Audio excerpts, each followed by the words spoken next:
بیروٹ میں ایک دل دہلا دینے والا واقعہ پیش آیا جہاں پر ہوا کی بیٹی کی عزت تار تار کر دی گئی۔ 3 درندوں نے لڑکی کو راولپنڈی سے لا کر بیروٹ میں درندگی کا نشانہ بنا ڈالا۔ ایسی درندگی کرنے والے بےغیرتوں کو، ایسے کمینوں کو سرعام پتھروں سے سنسار کر کے مار دیا جائے۔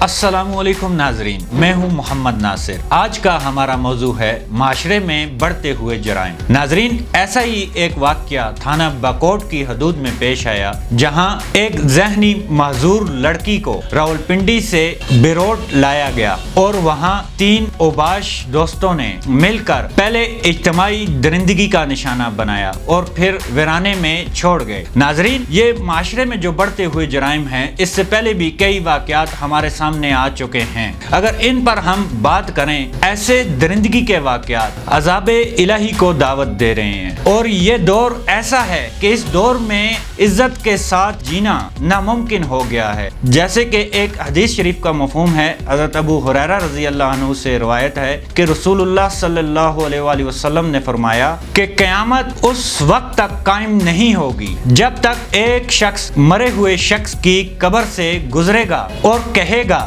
کہ کاش کہ اس جگہ میں ہوتا۔ ناظرین، آج کا یہ وہی دور ہے جہاں عزت دار انسانوں کے لیے زمین کا پیٹ اس کی پشت سے بہتر ہے۔ یعنی یہ ایک ایسا زمانہ ہے جہاں حق اور اسلام کے اصولوں پر چلنا ایسا ہے جیسے کوئی شخص آگ کے انگارے کو اپنے ہاتھ پر رکھ لے۔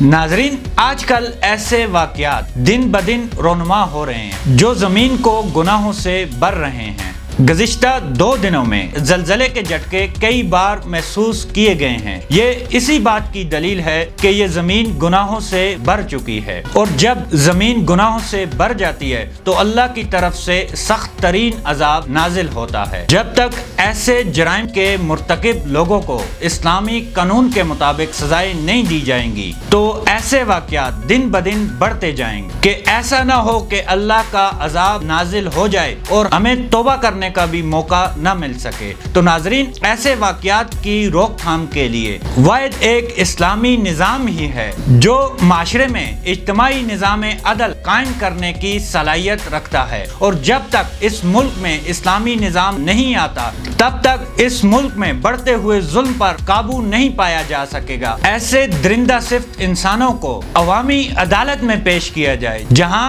عوام ان کا فیصلہ کرے گی۔